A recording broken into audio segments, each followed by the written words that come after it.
Bon, bonsoir à toutes et à tous. Donc, devant le public très très nombreux, je vous propose de démarrer ce conseil municipal du 28 novembre. Donc, en pouvoir, donc nous avons un pouvoir de Simonetta Resta à Pascal Sereuil, Valérie Pérez-Lopez à Suzanne Char, Alexandra Bellini à Marina Rinucci, Valérie Éric à Mathieu Royer, Alain Masson à Laurence Lamère, Frédéric Romero à Elisabeth Eo. Je pense que j'ai fait le tour des pouvoirs. Avant de démarrer, donc, du coup, je voulais vous donner quelques petites informations. Bon, déjà des bonnes nouvelles, on terminera par une qui est un petit peu moins bonne. Donc la première concerne les différentes subventions qu'on a pu obtenir récemment. Donc au niveau de la région, au titre de la 4e session du budget participatif, donc nous avons été notifiés de différentes subventions. Donc 6 000 € pour l'acquisition de l'abri à vélo sur un budget de 9 000 €. 5 000 € pour l'installation des poubelles de tri sur un budget de 6 900 €. 1 000 € pour l'installation des bornes de propreté canine sur un budget de 1 746 € et 20 823 € pour le remplacement des éclairages grande hauteur par du LED sur un budget de 63 100 €. Donc un grand merci à toutes et à tous pour vos votes. Et c'est vrai que lorsqu'on vous sollicite pour voter et faire voter autour de vous, on voit derrière que ça a une utilité, puisque là on est à 32 000, presque 33 000 € de subvention. Donc c'est loin d'être négligeable. On a également reçu donc un courrier du département de Seine-et-Marne nous informant que le comité de pilotage s'est prononcé favorablement sur notre candidature au FAC, donc le Fonds d'aménagement communal, pour le projet de réhabilitation du centre-bourg, donc de la ferme du Pré. Et on va donc recevoir une subvention de 600 000 € pour l'aménagement du centre-bourg. Donc un grand merci à Clément pour avoir monté le dossier, parce que ce n'était pas simple. Et un grand merci, bien sûr, au département de Seine-et-Marne pour nous avoir octroyé cette subvention. Je voudrais également ici remercier Suzanne et tous les élus qui se sont investis pour Octobre Rose, Pascal, Anne-Marie, et vous êtes très nombreux, puisque cela nous a permis de collecter 801 € qui ont été remis ce matin à la Ligue contre le cancer. Et je crois qu'on a déjà des idées pour organiser en plus grand encore l'opération l'an prochain. Après, en ce qui concerne les différents labels, donc, comme vous le savez, nous avons à Magny la 3e fleur qui est sur toutes nos entrées de ville. Donc, toutes les X années, le label est remis en cause. Et donc, on a un jury régional qui est passé cet été. Et donc, je vous confirme que la 3e fleur a bien été maintenue et que j'irai demain à la région la chercher. Ensuite, on va passer à nos amis à 4 pattes, puisque l'an dernier, suite au travail réalisé par Virginie et l'ensemble de la cause animale, nous avions obtenu les encouragements. Et cette année, on a obtenu le label 2 pattes. Donc, on n'a pas encore la date pour aller le chercher, mais je te le dirai dès qu'on l'a pour y aller ensemble si tu peux. Sinon, ce week-end, on a eu une très très belle cérémonie pour la plantation de notre sophora. Donc, si vous n'étiez pas là, je vous invite à aller le voir. Alors, c'est vrai que cet été, il était déjà petit, mais il avait ses feuilles. Là, maintenant, il n'a plus de feuilles, donc on a l'impression que c'est juste une petite branche. Mais voilà, il est bien présent. Et puis, dès le printemps, du coup, on pourra aller admirer les bourgeons. Il est à proximité de la mairie, on pourra passer devant. Les services techniques ont mis un petit bardage autour pour le protéger. Donc voilà, une longue histoire qui s'annonce, et puis je pense qu'on va prendre tous, et le service com, un certain nombre de photos pour en suivre son évolution. Et pour information, en fait, en dehors de ce sophora et de l'histoire que vous connaissez, en fait, lorsqu'il y a eu le bicentenaire de la Révolution française, la plupart des villes, voire toutes les villes de Seine-et-Marne, ont reçu un plan de ginkgo biloba. Et donc le nôtre, à Magny, a été planté dans le jardin à côté des anciennes mairies. Donc du coup, le fait de planter le sophora c'est revenu à la mémoire de certains. Donc on a été rechercher la petite plaque qui existe toujours, qui était un peu couverte par des rosiers, donc a été dégagée. Et je pense qu'on va communiquer dessus dans le prochain magazine en même temps que le sophora, parce que c'est important de savoir. Et visiblement, ce que m'expliquait le monsieur de l'EPID, monsieur Defer, qui était présent à la plantation du sophora, c'est que le ginkgo biloba est un de ces arbres extrêmement résistants, et quel que soit l'environnement, en fait, souvent ils arrivent à survivre malgré la pollution, les sécheresses, les humidités, etc. C'est un symbole, absolument, voilà. Alors maintenant, je vais passer aux moins bonnes nouvelles. Donc, en ce qui concerne l'évolution du prix du gaz, donc on a reçu une information datée du 22 novembre, donc on vient de la recevoir. Alors, pour l'instant, le syndicat par lequel on passe a pu acheter 60% de notre consommation prévisionnelle en 2023. Et selon le prix auquel il achètera les 40% restants, donc l'acquisition des 40% restants se fera au plus tard le 17 décembre prochain. Le montant de la facture de la consommation de gaz pourra être multiplié entre 3,7 et 5,5. Donc quand dans le magazine municipal on parlait de multiplier par 6, très clairement on n'est pas loin du tout. D'où la nécessité de poursuivre toutes les actions que l'on a commencé, que l'on a mis en place et que l'on poursuit. En ce qui concerne justement l'éclairage public, donc là on n'est pas sur le gaz, on est sur l'électricité. Comme vous le savez, on avait fait des tests dans 2 lotissements, donc un lotissement où on éteignait 1 sur 2, voire 1 sur 3 lampadaires, et puis un autre où on était sur une extinction totale de minuit à 5 heures du matin. Donc on avait invité les riverains, après 2 semaines de tests, à venir en mairie pour nous faire leur retour. Donc 6 d'entre eux sont venus vendredi dernier. Alors quand on est sur l'extinction 1 sur 2, 1 sur 3, très clairement, ça convient très bien aux habitants. Ils sont même presque satisfaits parce que quelque part, il y a moins de luminosité dans leur jardin, voire au travers de leurs fenêtres. Par contre, l'extinction totale soulève beaucoup de questionnements. Donc du coup, pour ce lotissement-là, on a rallumé dès aujourd'hui l'éclairage et on va passer aussi au 1 sur 2, 1 sur 3. Et c'est quelque chose qu'on va multiplier donc, dans davantage de lotissements sur la commune. Alors je sais qu'il y a des marquages qui ont déjà été faits dans certains d'entre eux et on va continuer dans les semaines et les mois qui viennent à marquer individuellement parce que c'est important de ne pas éteindre le 1 sur 2 mathématique puisqu'évidemment il faut apporter une attention particulière au passage piéton, au croisement, lorsqu'il y a une courbe et tout ça on ne le voit pas forcément bien sur les plans. Donc c'est pour ça qu'il faut vraiment aller sur le terrain, ça va se faire progressivement. Il n'y aura pas forcément beaucoup d'extinctions entre maintenant et le 10 décembre parce que les électriciens doivent aussi travailler sur l'installation des éclairages de Noël. Mais dès que ce sera terminé, ils vont poursuivre à nouveau donc sur l'extinction sélective. Donc voilà un petit peu ce que j'avais à vous dire en termes d'information. Donc avant de démarrer l'ordre du jour, je vous propose en secrétaire de séance à l'unanimité Barbara Delon. Donc le premier point concerne l'approbation du procès-verbal du dernier conseil municipal du 3 octobre dernier. Est-ce que vous avez des remarques?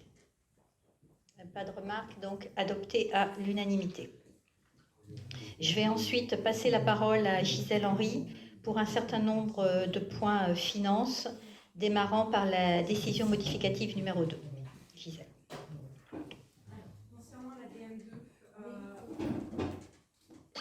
Concernant la DM2, donc, nous avions voté au BP un budget, même si aujourd'hui le montant total reste le même et en équilibre, nous avons besoin pour des transferts de lignes budgétaires de faire une décision modificative numéro 2 comme nous avons fait la numéro 1. Nous avons présenté dans une réunion de préparation les éléments. Vous n'aviez pas le détail qui correspondait aux opérations, notamment à tout ce qui était immobilisation corporelle, incorporelle.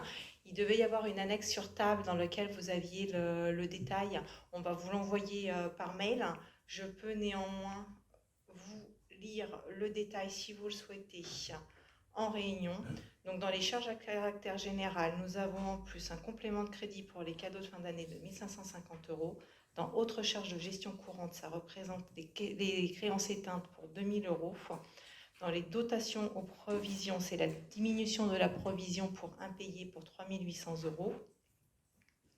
Et nous avons des amortissements complémentaires pour 70 000 €. Ce qui nous fait un total dans la section de fonctionnement en prévision en dépenses de 69 750 €, équilibré par la section recettes avec une indemnité journalière de plus 1 550 €. En impôts et taxes, nous avons moins 12 596 € sur les contributions directes. Nous avons sur les autres impôts locaux plus 3 364 €. Nous avons droit de place de marché plus 14 000 €, Attribution de compensation, moins 8 024 euros. En dotation de solidarité rurale, nous avons plus 10 794 euros. Nous avons une subvention de la CAF pour plus 59 662 euros. Et en amortissement complémentaire, une reprise de subvention de 1 000 euros. Voilà pour le détail. Mais vous allez avoir le document, bien évidemment. Sur la section investissement, donc on avait les immobilisations incorporelles. Dans les immobilisations incorporelles, nous avions les études complexes tennistiques pour 30 000 euros et le module APCP pour le service finance lié à la M57 pour 3 954 euros. Dans les immobilisations corporelles, nous avons la rétrocession de voirie pour 6 000 euros, les copieurs pour les RH, le rez-de-chaussée et l'école Fauvet pour 5 800 euros. Nous avons moins 2 000 euros de mobilier et nous avons 25 246 euros en réserve. Qui viennent en plus. En amortissement complémentaire et reprise, nous avons 1 000 euros. Dans les recettes, nous avons amortissement complémentaire, aménagement, installation générale, 3 438 euros. Amortissement complémentaire, autre construction, 152 euros. Amortissement complémentaire, installation voirie, 1 440 euros. Amortissement complémentaire en matériel de transport, 7 849 euros. Les amortissements complémentaires en mobilier pour 21 094 euros. Et les amortissements complémentaires, autre immobilisation corporelle, pour 36 027 euros. Ce qui nous amène aux 70 000 euros à l'équilibre en dépenses et en recettes pour les investissements pour la DM2. Nous vous proposons de voter cette DM2. Ok, sur donc ces décisions modificatives en investissement et en fonctionnement, est-ce qu'il y a des remarques adoptées à l'unanimité? Je te laisse poursuivre, Gisèle. Donc, le prochain point, c'est l'ouverture des crédits en investissement. Donc, nous sommes autorisés, comme tous les ans, à engager, si je me rappelle bien, c'est un quart ou un tiers, 25% du budget de l'année précédente. Nous avons regardé ligne par ligne les dépenses que nous évaluons sur le premier trimestre 2023. Et au regard de ces dépenses, nous vous proposons de voter la possibilité d'engager 291 900 euros en dépenses sur le premier trimestre avant le vote du budget primitif 2023. Sur cette autorisation donc, de vote par anticipation d'une partie des dépenses en investissement, il y a des remarques adoptées à l'unanimité. Alors, le point 4, rapport de la CLECT. Donc, au niveau de la CLECT, il se trouve que nous avons, avec l'introduction des nouvelles communes au niveau du Val d'Europe, donc Villeneuve-le-Comte, pas Villeneuve-le-Comte, pardon, Esbly, Montry, Saint-Germain. Donc, nous avons touché une DSR plus importante que ce que nous touchions. À l'inverse, eux ont eu des DSR inférieurs à ce qu'ils touchaient avant de rejoindre notre communauté de communes.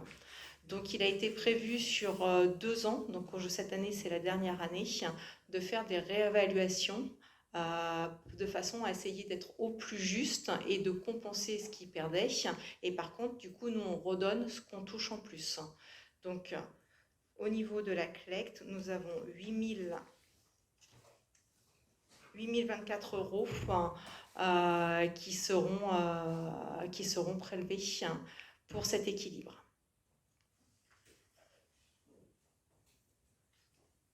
Sur 2022, sachant que 2022 et 2023, c'est le même montant.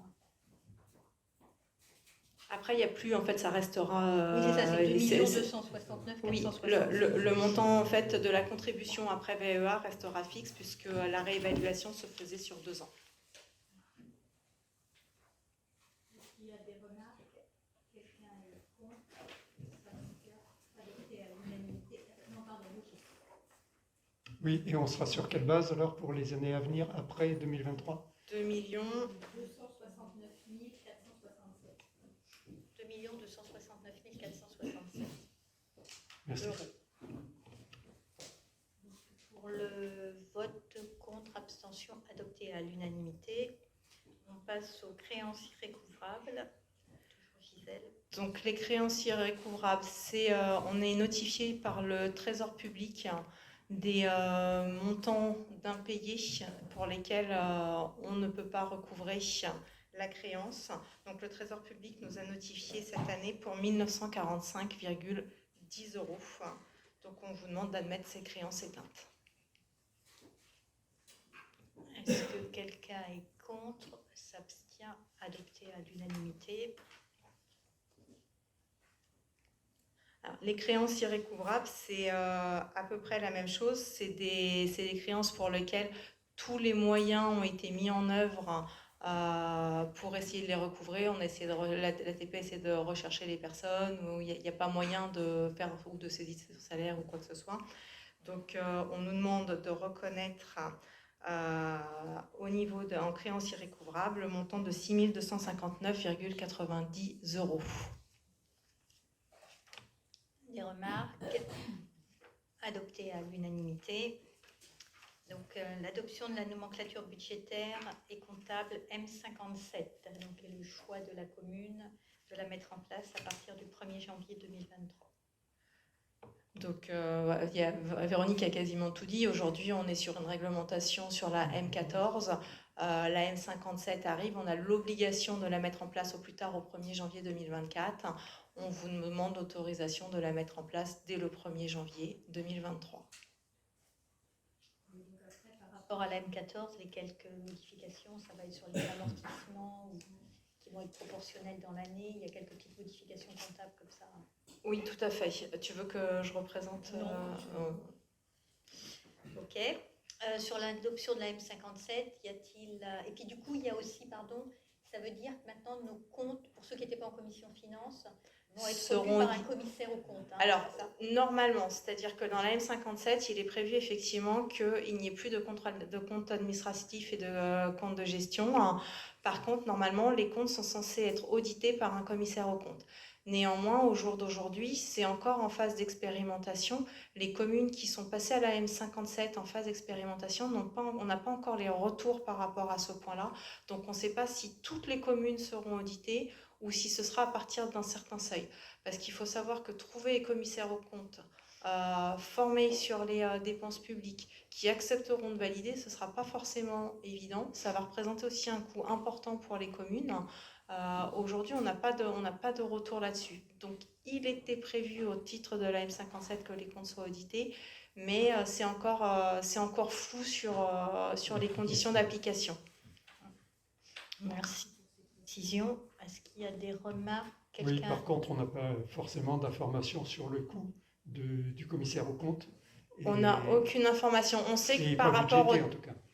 Alors, de toute façon, ce ne sera pas sur l'année prochaine, puisque c'est l'année suivante que serait pris en compte. Et aujourd'hui, on n'a aucun retour, puisqu'on n'a même pas de cahier des charges de est-ce qu'on doit être audité ou pas, qu'est-ce qui serait à auditer. Donc, c'est compliqué de mettre quelque chose au budget. Et de toute façon, ce ne sera pas sur 2023, mais sur 2024. Ok. Si ça doit avoir lieu. Donc, s'il n'y a pas d'autres remarques, est-ce que quelqu'un est contre? S'abstient? Adopté à l'unanimité.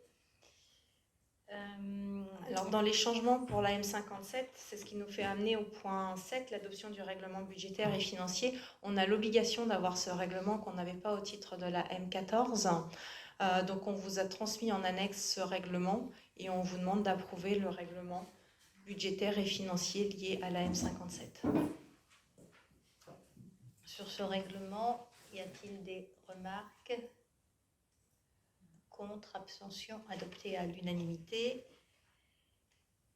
Toujours toi, Gisèle, pour la constitution et reprise de provisions pour risque. Oui, alors, même si cette année, on n'a pas consommé l'ensemble de la provision que nous avions faite, on doit reprendre cette provision, en reconstituer une pour l'année prochaine. Il se trouve que le risque, on estime que le risque est important, puisque nous avons un risque à hauteur de 111 329 €. On vous propose pour 2023 d'approuver le montant de...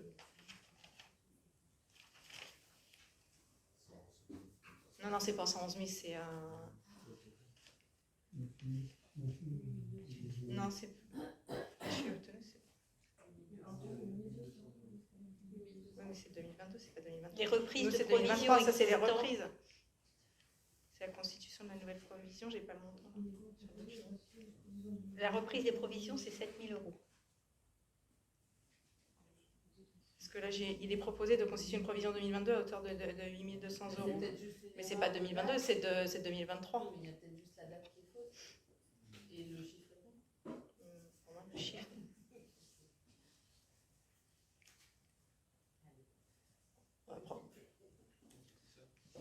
De 8 200 €. Bon, j'ai un doute, mais pour moi, il était plus élevé.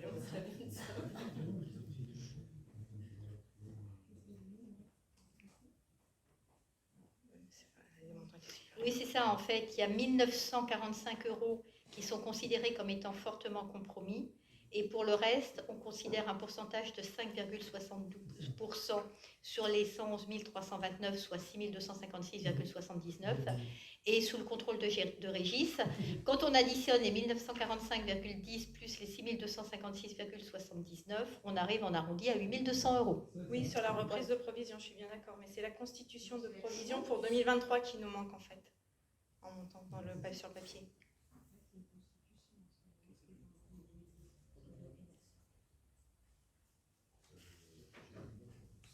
Je pense que c'est au regard de ce qui s'est passé en 2022. Le point 1, c'est reprise de provisions existantes, et point 2, constitution de nouvelles provisions.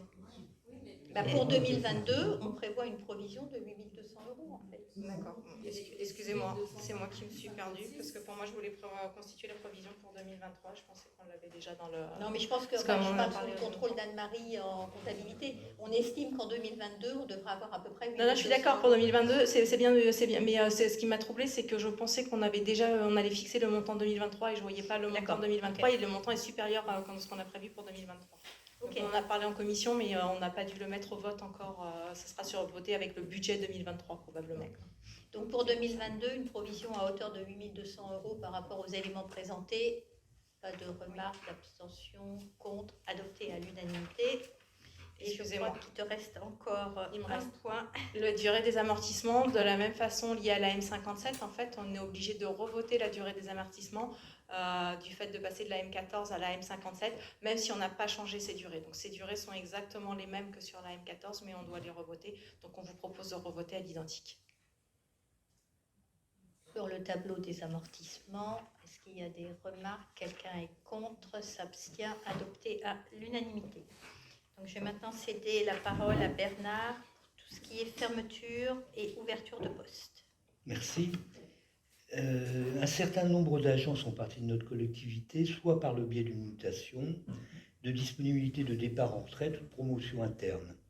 Il convient donc de supprimer pour l'année 2022 un poste d'attaché territorial principal, il s'agit d'une mutation, 2 postes de technicien territorial, c'est une mutation également, un poste de technicien territorial principal de première classe, il s'agit encore d'une mutation, un poste d'animateur territorial, il s'agit là d'un détachement dans une autre administration, 2 postes d'adjoint administratif, disponibilité pour convenance personnelle et mutation, 2 postes d'adjoint d'animation, disponibilité pour convenance personnelle et mutation, un poste d'adjoint technique, disponibilité pour convenance personnelle. Il y a aussi des postes à fermer pour cause d'avancement de grade. Il s'agit donc d'un poste de rédacteur principal de 2e classe, 3 postes d'adjoint administratif principal de 2e classe, 2 postes d'adjoint technique principal de 2e classe, un poste d'adjoint d'animation principal de 2e classe.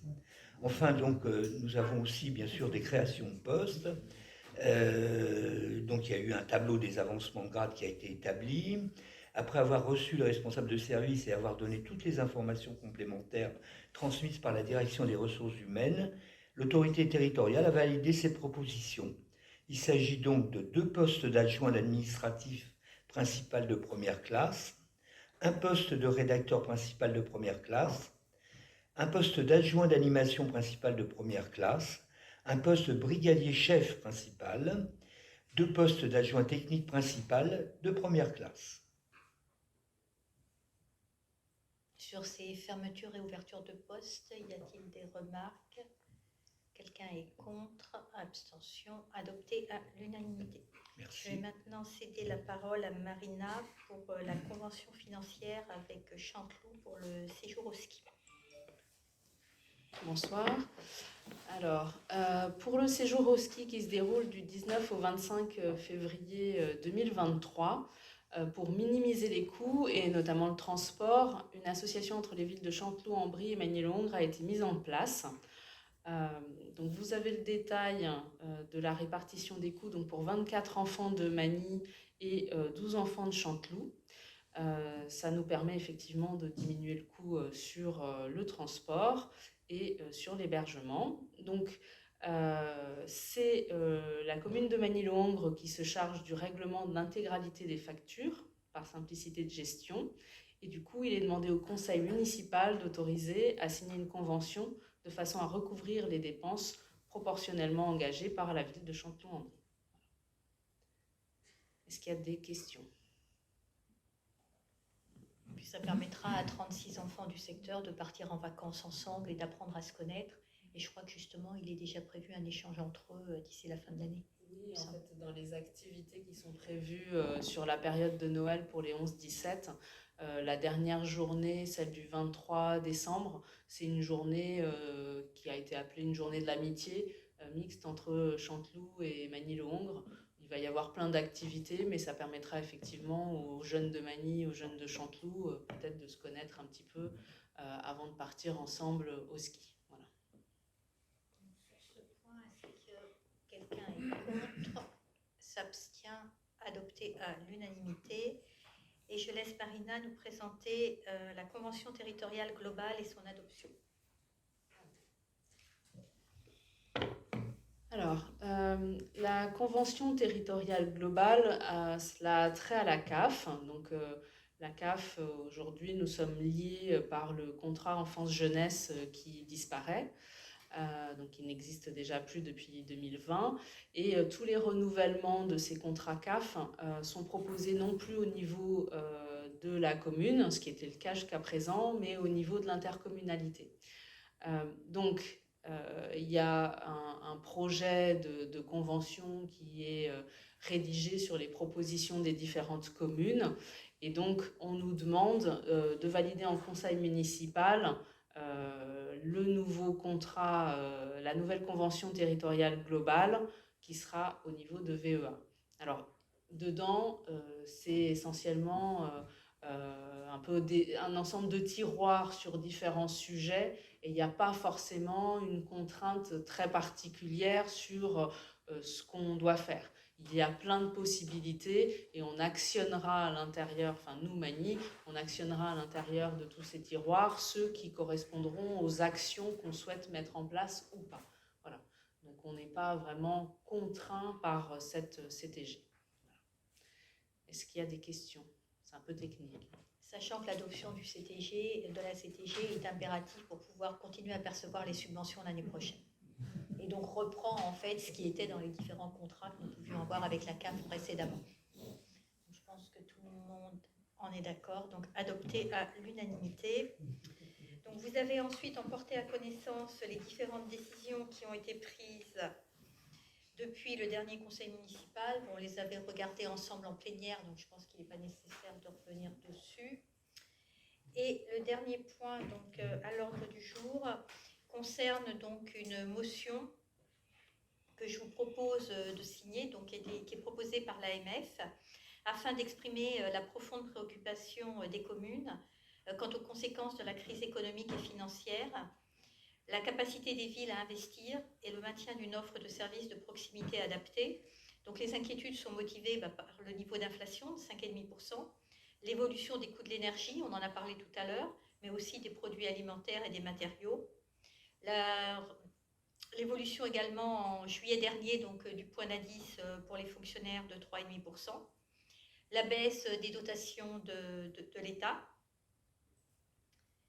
Et au-delà, donc la baisse des dotations cumulées, puisque justement je faisais un petit point là tout à l'heure, par exemple on voit qu'au niveau de la DGF, aujourd'hui on est à 150 000 €, alors qu'il y a quelques années on était à 600 000 €. Donc d'année en année, les dotations de l'État diminuent. Ce que je peux vous dire d'autre, donc l'objectif c'est d'essayer de soutenir l'investissement public local qui provient en grande partie donc, des collectivités. Et effectivement, Aujourd'hui, on nous demande de nous investir dans la transition écologique, mais si on n'a pas les moyens financiers, ça va être compliqué. D'autre part, les communes sont souvent un amortisseur au niveau de la population en cas de crise, que ce soit par leur proximité, la présence des enfants, la mise en place de quotient familial, d'animation, etc. Et si on n'a plus les moyens, ça va être compliqué de continuer à le faire. On demande également donc, que soit maintenue l'indexation des bases fiscales et que les collectivités continuent à avoir le pouvoir de décider des taux. Je pense notamment du taux qui est voté par l'intercommunalité pour la CVAE et qu'il serait question demain de figer en fait. Donc dans un souci de simplification, également, il est demandé que lorsqu'il y a un cumul de 2 dotations pour un projet, ce serait bien que ce soit le même dossier qui puisse servir à l'instruction de l'attribution des 2 dotations et qu'on ne fasse pas forcément 2 dossiers auprès de 2 administrations. Donc voilà les points essentiels dans la motion qui nous concerne. Il y en a un certain nombre d'autres points qui concernent davantage les intercommunalités ou les communes qui étaient engagées dans des emprunts à taux variable, mais bon, ce n'est pas le cas de la ville de Magny. Donc l'objectif en fait, de cette motion, c'est de remonter à l'État l'inquiétude de la commune au regard de l'évolution financière et du contexte. Donc je pense que c'est important de le remonter et d'avoir un retour de l'État pour s'assurer qu'il nous donne les moyens et les leviers nécessaires pour continuer notre action, puisque sans l'investissement des villes, l'investissement public sera amené à fortement diminuer et la croissance de facto. Est-ce que quelqu'un a des remarques sur cette motion? Si tu peux brancher ton micro, Bernard. Et, il me semble que la demande des communes, enfin de M. Liénard, je crois, à propos de la DGF, je pense que la demande a été entendue. Enfin, j'espère. C'est vrai que les différences que tu évoquais tout à l'heure, c'est vrai que ça fait des gros écarts. C'est considérable même. Donc si on pouvait récupérer quelques centaines de milliers d'euros, ça serait bien. Enfin, les communes ont de moins en moins de recettes et d'autonomie en fait pour dépenser, donc sont de plus en plus entre guillemets mises sous tutelle et contraintes. Et l'autre information que j'avais eue en allant au Sénat la semaine dernière, c'est qu'a priori le Sénat et donc j'espère l'Assemblée nationale dans la foulée réfléchissent à mettre en place aussi un bouclier tarifaire ou au moins une prise en charge partielle des dépenses énergétiques des villes. Donc sur le vote de cette motion, est-ce qu'il y a des remarques? Quelqu'un est contre? S'abstient? Adopté à l'unanimité. Bah, écoutez, je vous remercie. On a épuisé donc l'ordre du jour et ce conseil municipal est donc clos à 21h10.